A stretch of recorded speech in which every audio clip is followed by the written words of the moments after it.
दोस्तों आज की वीडियो में मैं आपको जो ट्रेडिंग स्ट्रेटजी बताने जा रहा हूं उसमें मैं आपको इतने प्रूफ दूंगा जितने आज तक शायद ही किसी ने यूट्यूब में दिए होंगे। आपको वो एग्जांपल भी दिखाऊंगा जिसमें आपका स्टॉप लॉस हिट होगा।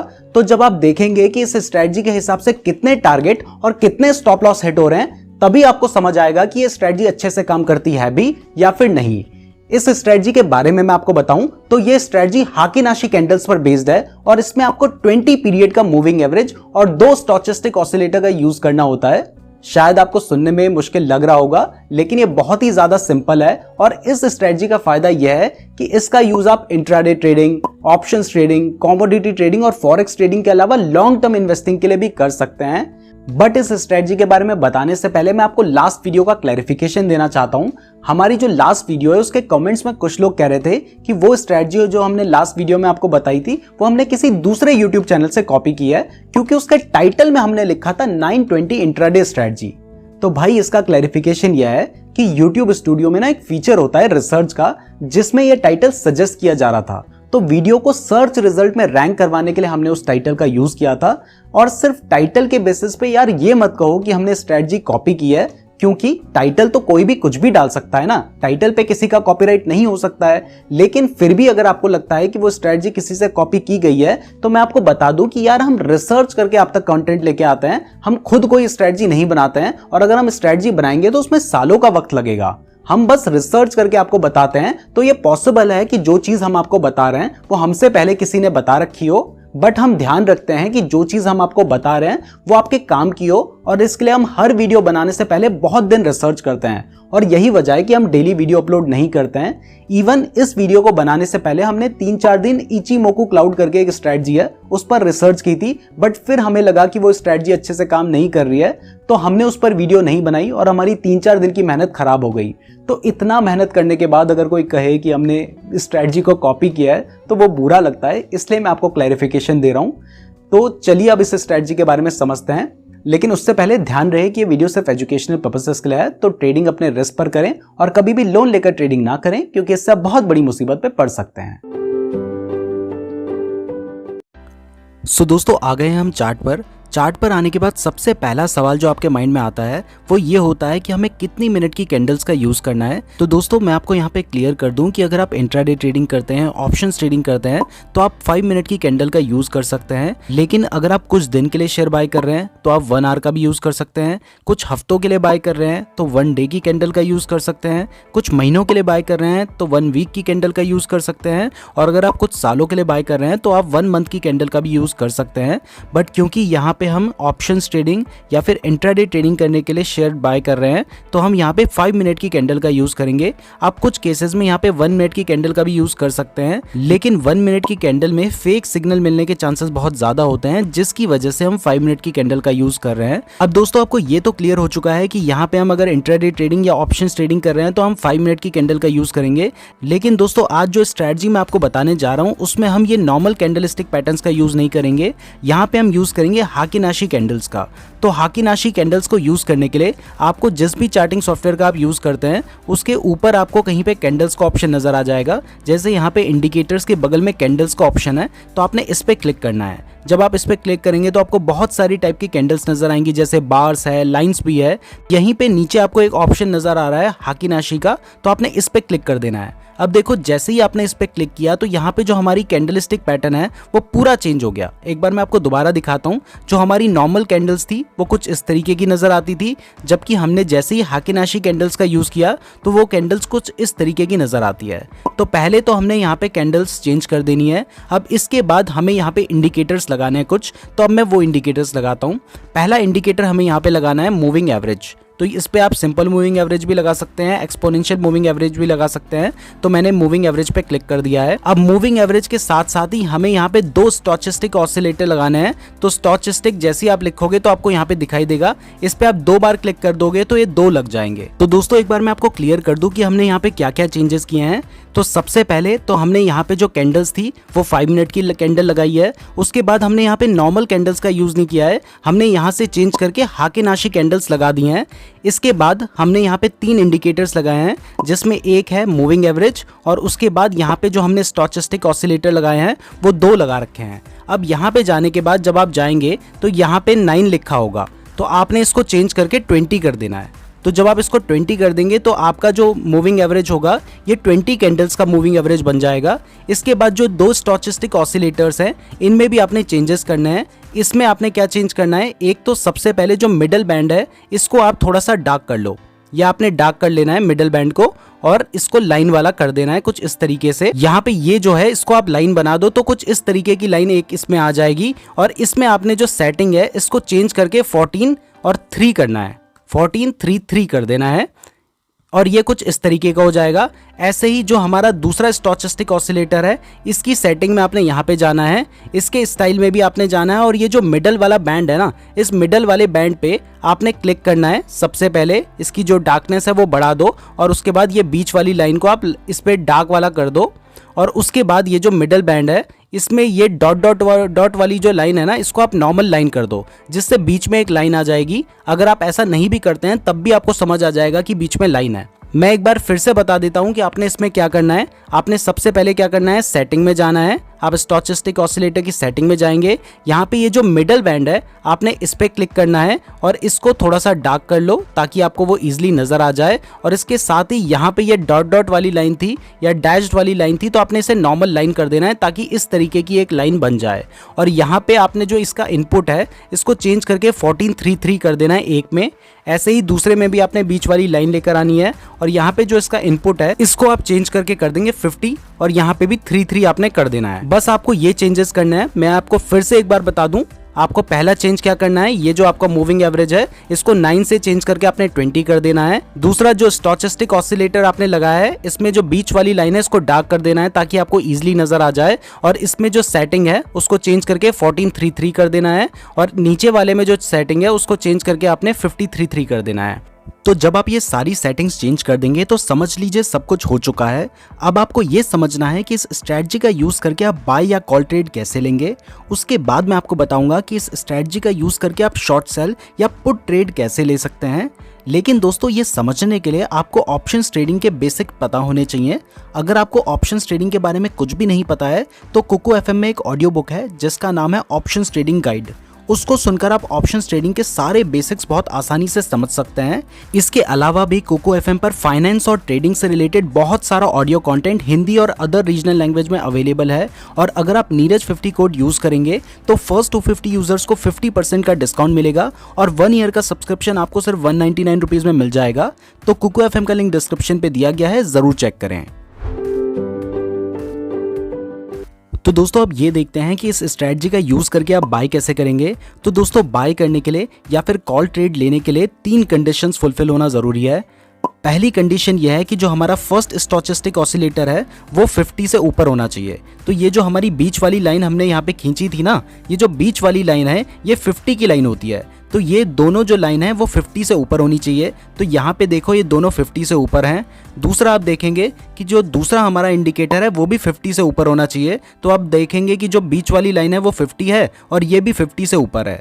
तो जब ये भी 50 से ऊपर है और ये भी 50 से ऊपर है तभी हम बाय करने की सोचेंगे। अगर इनमें से एक भी 50 से नीचे है तो हमने बाय करने की सोचनी ही नहीं है। जब ये दोनों 50 से ऊपर जाएंगे, जो हमारा 50 3 3 वाला स्टोचस्टिक ऑसिलेटर है और 14 3 3 वाला स्टोचस्टिक ऑसिलेटर है, जब ये दोनों अपनी बीच वाली जो लाइन है इससे ऊपर होंगे तभी हम बाय करने का सोचेंगे। अब बाय कब करेंगे वो देखते हैं। तो दोस्तों बाय करने के लिए जो भी कैंडल हमारा जो एक्सपोनेंशियल मूविंग एवरेज है इसके ऊपर क्लोजिंग दे देती है, एक्सपोनेंशियल मूविंग एवरेज हो या सिंपल मूविंग एवरेज हो उससे कोई खास फर्क नहीं पड़ता है। तो जो भी कैंडल इसके ऊपर क्लोजिंग दे देती है उसके बाद वाली कैंडल में हम बाय करेंगे। जैसे इस केस में आप देखें तो यहाँ पे ये वाला जो स्टोचस्टिक ऑसिलेटर है इसकी दोनों लाइंस 50 से ऊपर हैं, इसके बाद वाली की भी दोनों लाइंस 50 से ऊपर आ गई थी। और जो हमारी ये वाली कैंडल थी, इस कैंडल ने मूविंग एवरेज के ऊपर क्लोजिंग दे दी थी, इसने यहाँ पे क्लोजिंग दी थी। तो जब भी कभी ऐसी सिचुएशन बनती है जिसमें हमारी जो दोनों स्टोचस्टिक ऑसिलेटर हैं वो 50 से ऊपर हैं और जो हमारी कैंडल है वो मूविंग एवरेज के ऊपर क्लोजिंग दे देती है,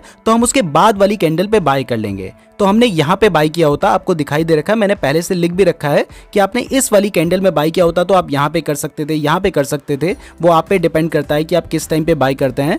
तो आपने इस वाली कैंडल पे बाय किया होता। अब आपका जो स्टॉप लॉस है वो इस केस में यहाँ पे रहेगा, इस जगह पर। तो आपने देखा बाय यहाँ पे करेंगे और आपका स्टॉप लॉस होगा जिस कैंडल ने जो हमारा मूविंग एवरेज है उसके ऊपर क्लोजिंग दिया है उसका लोएस्ट पॉइंट, तो यहाँ पे आपका स्टॉप लॉस होगा। तो आपने यहाँ पे बाय किया, यहाँ पे आपका स्टॉप लॉस होगा, और कब आप बाय करेंगे वो मैं आपको क्लियर कर चुका हूं कि जब दोनों 50 से ऊपर होंगे। तो ये दोनों 50 से ऊपर हैं, तो इस केस में आपने यहाँ पे बाय किया होता। अब आपका टारगेट कहाँ होगा वो देखते हैं। तो सबसे पहला तो टारगेट के लिए आप ट्रेलिंग स्टॉप लॉस का यूज करेंगे। ट्रेलिंग स्टॉप लॉस क्या होता है वो मैंने इससे पहले वाली वीडियो में एक्सप्लेन किया था, तो आप उस वीडियो को भी देख सकते हैं, उसमें भी मैंने आपको एक स्ट्रैटेजी बताई थी।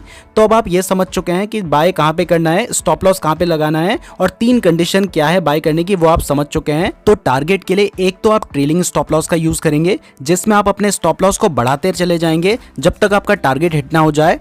और दूसरा, जब भी कोई कैंडल हमारे 20 डेज मूविंग एवरेज के नीचे क्लोज होगी तो आप वहां पे अपना टारगेट रख सकते हैं। जैसे इस केस में आपको दिखाई दे रहा है कि इस कैंडल ने 20 डेज मूविंग एवरेज के नीचे क्लोजिंग दे दी है, तो आप यहां पे अपना टारगेट रखेंगे। तो आपने देखा कि ये वाली जो कैंडल थी इसने यहाँ पे क्लोजिंग दे दी, तो आप यहाँ पे सेल कर देंगे। तो अगर इस केस में आपने ये ट्रेड लिया होता तो आपने कहाँ पे बाय किया होता, आपने यहाँ पे बाय किया होता, यहाँ पे आपका स्टॉप लॉस होता और आपका यहाँ पे जाके टारगेट हिट होता। अब आपको ये टारगेट बहुत ज्यादा बड़ा ना लग रहा हो तो मैं आपको नाप के दिखा दूं कि ये कितना बड़ा टारगेट था। अब देखो ये कितना बड़ा टारगेट था, यहाँ पे आपको दिखाई दे रहा है, ये टारगेट था 443 पॉइंट्स का। उस दिन बैंक निफ्टी बहुत ज़्यादा बड़ा था। अब ये तो सिर्फ एक एग्जांपल हो गया, एक एग्जांपल से आप डिसाइड कर लें वो अच्छा नहीं होगा। तो अब इसके बाद अगर आपने यही स्ट्रेटजी का यूज़ करके बाय किया होता तो आप उसके बाद यहाँ पे बाय कर लेते। यहाँ पे भी देखो दोनों कंडीशन फुलफिल हो रही हैं। जो हमारा स्टोचस्टिक ऑसिलेटर है वो दोनों केस में 50 से ऊपर है, और ये जो हमारी कैंडल है इस कैंडल ने इसके ऊपर क्लोजिंग दे दिया है, तो हम अगली कैंडल में बाय करेंगे। तो हमने यहाँ पे बाय किया होता, स्टॉप लॉस होता इस कैंडल के थोड़ा सा नीचे, तो यहाँ पे हमारा स्टॉप लॉस होता, और इस केस में क्या होता, हमारा यहाँ पे स्टॉप लॉस हिट हो जाता। वैसे आप इस स्टॉप लॉस को बचा सकते थे ट्रेलिंग स्टॉप लॉस का यूज करके, लेकिन फिर भी मैं फेयर होके चल रहा हूं ताकि आपको सब कुछ सही समझ आए, इसलिए हम ये मान लेते हैं कि आपका यहाँ पे स्टॉप लॉस हिट हो जाता। वैसे अगर चाहते तो नहीं भी होता, अगर आप ट्रेलिंग स्टॉप लॉस का यूज करते तो। अब यहाँ पे आपका स्टॉप लॉस हिट हो जाता तो उसके अगली कैंडल ने वापस इसके ऊपर क्लोजिंग दे दी, तो आप फिर से यहीं पे बाय कर लेते, और इस बार आपका स्टॉप लॉस वहां पे होता जहां पे आपका स्टॉप लॉस हिट हुआ था, क्योंकि इस वाली कैंडल ने इसके ऊपर क्लोजिंग दे दिया है, इसी वाली कैंडल ने दे दी थी वापस इसके ऊपर क्लोजिंग। तो आप क्या करते, अब आप यहाँ पे इसके बाद वाली कैंडल पे बाय कर लेते और यहाँ पे अपना स्टॉप लॉस लगा लेते। अब आपने यहाँ पे बाय किया होता तो आपका यहाँ पे टारगेट हिट हो जाता। अब देखो फिर से आपको कितना बड़ा टारगेट मिला है, ये देखो यहाँ से लेके आपको लगभग 160 पॉइंट का टारगेट मिला है। दूसरा ट्रेड हो गया, अब आपने देखा कि 2 में हमारे टारगेट हिट हो गए हैं, एक स्टॉप लॉस हुआ है। अब तीसरा बाय करने का ट्रेड हम देखते हैं। तो अब तीसरी सिचुएशन में आपने यहाँ पे बाय किया होता, यहाँ पे आपका स्टॉप लॉस होता, और इसके बाद यहाँ पे आपका टारगेट हिट हो जाता। ऐसे ही इसके बाद देखते हैं कि आप यहाँ पे बाय करते, आप यहाँ पे बाय नहीं करते, क्योंकि आपकी जो मूविंग एवरेज लाइन है उससे नीचे आपकी कैंडल्स चल रही हैं, और साथ ही साथ ये वाला जो आपका स्टोचस्टिक ऑसिलेटर है वो 50 से नीचे है। तो आप यहाँ पे कहीं पर भी बाय नहीं करते, यहाँ पे भी बाय नहीं करते। अब आप कहाँ पे बाय करते, आप बाय करते सीधा यहाँ पे, इसके नेक्स्ट डे पे आप बाय करते इस जगह पे। यहाँ पे देखो जो हमारे दोनों स्टोचस्टिक ऑसिलेटर हैं ये 50 से ऊपर आ चुके हैं, और इस वाली कैंडल ने इसके ऊपर क्लोजिंग दे दिया है, इस वाली कैंडल ने। तो आप यहाँ पे बाय करते, यहाँ पे आपका स्टॉप लॉस होता और ये स्टॉप लॉस यहाँ पे हिट हो जाता। अब आप ये सोच रहे हो कि स्टॉप लॉस क्यों हिट हो रहे हैं, तो देखो अगर आपको ट्रेडिंग से पैसे कमाने हैं तो ये तो आपको मान के चलना होगा कि भाई स्टॉप लॉस तो हिट होंगे ही, लेकिन अगर हमारी एक्यूरेसी 50% भी निकल जाए ना, अगर 10 में से 5 ट्रेड में स्टॉप लॉस हिट हो जाए और बाकी बचे 5 पे हमारा टारगेट हिट हो जाए और वो टारगेट ज्यादा बड़ा हो, तो वहां से भी हम प्रॉफिटेबल रह सकते हैं। तो स्टॉप लॉस तो हिट होंगे चाहे आप कैसी भी स्ट्रेटजी का यूज कर लें। अब हम देखते हैं कि इसके बाद अगर आप बाय करते तो वो आप यहाँ पे बाय करते, यहाँ पे आपका स्टॉप लॉस होता और यहाँ पे आपका टारगेट हिट हो जाता। तो आप देख रहे हैं कि स्टॉप लॉस हमारे बहुत छोटे हैं जबकि टारगेट हमें बहुत बड़े बड़े मिल रहे हैं। इसके बाद अगले में आप देखेंगे तो यहाँ पे आपने बाय किया होता, यहाँ पे आपका स्टॉप लॉस होता, यहाँ पे आपका टारगेट हिट हो जाता। इसके बाद फिर से आप देखें आपने यहाँ पे बाय किया होता, यहाँ पे स्टॉप लॉस होता और उसकी अगली कैंडल में आपका स्टॉप लॉस हिट हो जाता, जो कि बहुत बड़ा स्टॉप लॉस नहीं था। इसके बाद कहीं पर भी हमें बाय करने की अपॉर्चुनिटी नहीं मिली। इसके बाद इस स्ट्रेटजी का यूज करके आप यहाँ पे बाय करते। देखो जो हमारी कंडीशंस है वो सारी यहाँ पे फुलफिल हो रही हैं। ये जो हमारे स्टोचस्टिक ऑसिलेटर है 50 से ऊपर है, ये भी 50 से ऊपर है। तो आपने यहाँ पे बाय किया होता, यहाँ पे आपका स्टॉप लॉस होता और यहाँ पे आपका टारगेट हिट हो जाता। इसके बाद फिर से देखो यहाँ पे बाय किया होता, यहाँ पे स्टॉप लॉस होता और इस बार स्टॉप लॉस हिट हो जाता। इसके बाद यहाँ पे बाय किया होता, यहाँ पे स्टॉप लॉस होता, यहाँ पे स्टॉप लॉस हिट हो जाता। स्टॉप लॉस देखो बहुत छोटे छोटे हैं जबकि टारगेट बहुत बड़े बड़े मिल रहे हैं। इसके बाद यहाँ पे आप देखेंगे तो आपको दिखाई देगा कि ये इस वाले में आपने यहाँ पे बाय किया होता, यहाँ पे आपका स्टॉप लॉस होता। ये वाली कैंडल में देखो सारी जो हमारी कंडीशंस हैं फुलफिल हो रही हैं और इसके बाद आपका यहाँ पे टारगेट हिट हो जाता। इसके बाद फिर से यहाँ पे बाय किया होता, यहाँ पे स्टॉप लॉस होता और इसके बाद आपका यहाँ जाके टारगेट हिट होता जो कि बहुत बड़ा टारगेट था। उसके बाद फिर से आपने यहाँ बाय किया होता, यहाँ पे स्टॉप लॉस होता, यहाँ पे टारगेट हिट होता, यहाँ पे बाय किया होता, यहाँ पे स्टॉप लॉस होता, यहाँ पे स्टॉप लॉस हिट होता।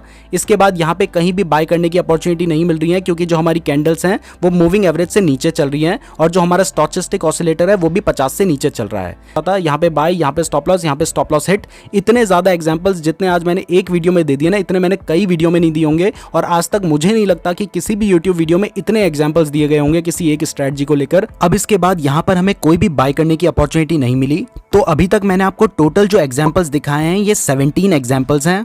तो अगर आप इस स्ट्रेटजी का यूज करके सिर्फ बाय करने वाले ट्रेड लेते, अभी मैं बाय करने वाले ही ट्रेड दिखा रहा हूं क्योंकि मैंने आपको बाय करने का तरीका ही बताया है, इसके बाद मैं सेल करने वाले ट्रेड भी दिखाऊंगा। तो अगर आप इस स्ट्रेटजी का यूज करके सिर्फ बाय करने वाले ट्रेड लेते तो पिछले 5 दिन में आप टोटल 17 ट्रेड लेते, जिसमें से 9 ट्रेड में आपका टारगेट हिट होता और 8 ट्रेड में आपका स्टॉप लॉस हिट होता। और अगर आप ट्रेलिंग स्टॉप लॉस का यूज करते तो आप इस 8 को घटाकर 6 कर सकते थे। तो इस हिसाब से जो इस स्ट्रेटजी की एक्यूरेसी है वो 53% से लेकर 65% तक निकल कर आई है। अब जो नए लोग हैं उन्हें लग रहा होगा कि यार सिर्फ 53% एक्यूरेसी, मैंने अगर 17 ट्रेड लिए उसमें से 8 में तो मेरा स्टॉप लॉस हिट हो गया। तो यहाँ पे मैं आपको बता दूं कि अगर 50% भी एक्यूरेसी इस स्ट्रेटजी में आपकी निकल कर आ गई ना तो तब भी आप बहुत अच्छे प्रॉफिट पे रहेंगे। ऐसा इसलिए क्योंकि आपका जो स्टॉप लॉस है वो बहुत छोटा है, जबकि जो टारगेट है वो आपको काफी बड़े बड़े मिल रहे हैं। और इवन ये 53% से लेकर 65% तक स्ट्रेटजी एक्यूरेट है। तो आपके जो टारगेट होंगे वो बड़े होंगे। यानी मान लो आपने एक ट्रेड लिया तो उस ट्रेड में आपका जो पैसा है वो डबल हो गया। एग्जांपल के लिए मान लेते हैं हम, तो पैसा वहां पे आपका डबल हो गया, जबकि अगले में आपका जो स्टॉप लॉस था उसमें आपको सिर्फ 20% देना पड़ा। तो तब भी तो आप 80% के प्रॉफिट में रहेंगे ना। तो इस तरीके से आप इस स्ट्रेटजी का यूज करके बाय कर सकते हैं। अब मुझे लगता है कि आपको बाय करने का तरीका आ गया होगा, तो आप सेल करने का तरीका भी सीख लेते हैं।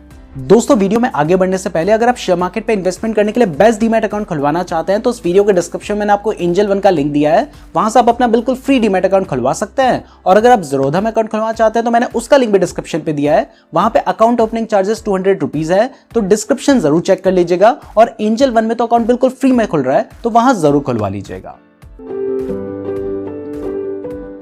तो दोस्तों, शॉर्ट सेल करने के लिए या फिर पुट बाय करने के लिए ये 3 कंडीशंस फुलफिल होना जरूरी है। पहला तो जो एक स्टोचस्टिक ऑसिलेटर है 533 वाला वो 50 से नीचे होना चाहिए।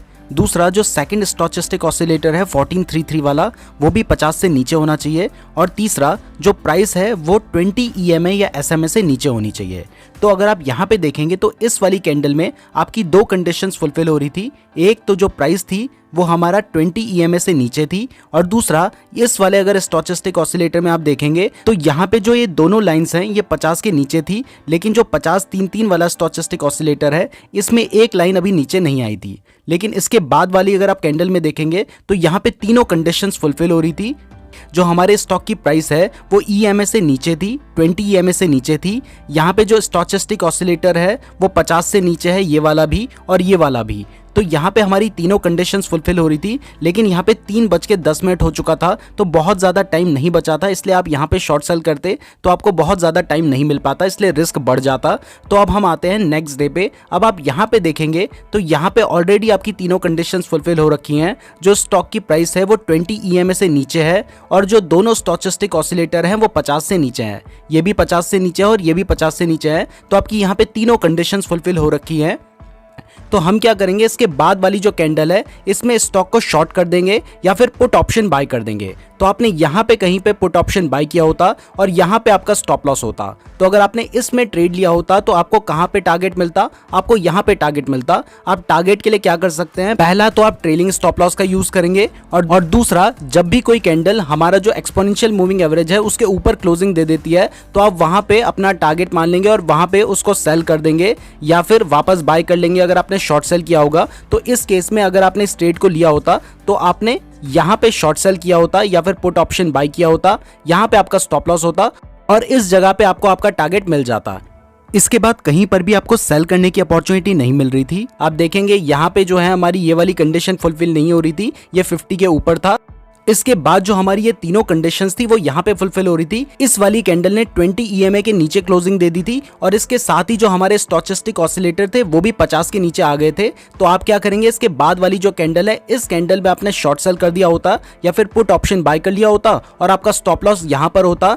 तो अगर आपने ये वाला ट्रेड लिया होता तो आपको इतना बड़ा टारगेट मिलता। अगर हम इसको नापेंगे तो आपको दिखाई देगा कि ये एक बहुत बड़ा टारगेट था। हम मान के चलते हैं कि आपने यहाँ पे इसको शॉर्ट सेल कर दिया होता तो आपको दिखाई दे रहा है कि आपको लगभग 299 पॉइंट्स का टारगेट मिलता, वो भी लगभग 2 घंटे के अंदर। तो यहाँ पे भी आप बहुत अच्छा पैसा कमा सकते थे। तो अब आपको क्लियर हो गया होगा कि आपको शॉर्ट सेल कैसे करना है। आपको शॉर्ट सेल करने के लिए 3 कंडीशंस फुलफिल होना चाहिए। पहला तो जो नंबर 1 स्टोचस्टिक ऑसिलेटर है वो भी 50 के नीचे होना चाहिए। दूसरा जो हमारा सेकंड स्टोचस्टिक ऑसिलेटर है वो भी 50 के नीचे होना चाहिए। और तीसरा, जब भी कोई कैंडल हमारे 20 EMA के नीचे क्लोजिंग दे देगी तो उसके बाद वाली कैंडल में हम क्या करेंगे, वहां पे शॉर्ट सेल या पुट ऑप्शन बाय कर लेंगे।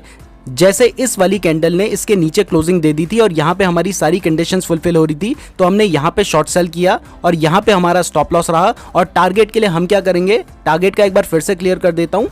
टारगेट के लिए हम क्या करेंगे कि जब भी कोई कैंडल हमारे 20 EMA के ऊपर आ जाएगी तो वहां पे हम अपना टारगेट मान लेंगे। तो आपको दिखाई दे रहा है कि यहाँ पे आपको एक बहुत अच्छा प्रॉफिट मिल गया होता।